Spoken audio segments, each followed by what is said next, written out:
Une méthode pour obtenir la répétition du coup dans les armes à chargement par la bouche consistait à ajouter des canons. Chaque canon aurait cependant eu besoin d'une lumière, d'un bassinet et d'un marteau en plus d'une batterie. Ce problème fut résolu par certains pistolets comme ceux-ci à double canon mais dotés d'un seul marteau et de 2 bassinets superposés.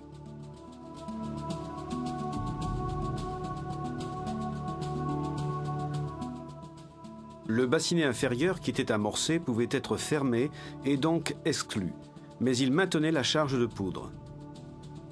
Par conséquent, après avoir tiré avec le premier canon, il était possible de libérer l'amorce du second et de continuer à tirer.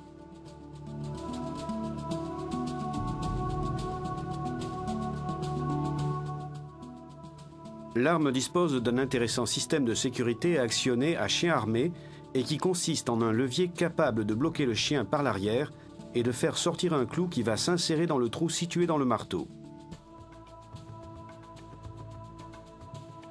De cette façon, il est possible de bloquer l'arme en position de fermeture. Ce système empêchait ainsi la production d'étincelles qui, de toute façon, n'auraient en aucun cas pu atteindre le bassinet contenant la poudre d'amorce.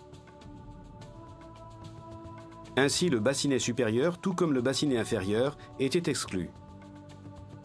L'un des systèmes qui fut utilisé pour rendre plus rapide la charge des armes à pierre fut le semi-chargement par la culasse, utilisé aussi pour les armes à percussion. Voici un intéressant pistolet à semi-chargement par la culasse avec une poignée en forme de poignard. Dans ce creux, on introduisait la poudre et la balle, après quoi ce dernier était fermé. Cette arme est à chargement par la bouche de la chambre de cartouche et elle constitue une pièce vraiment intéressante.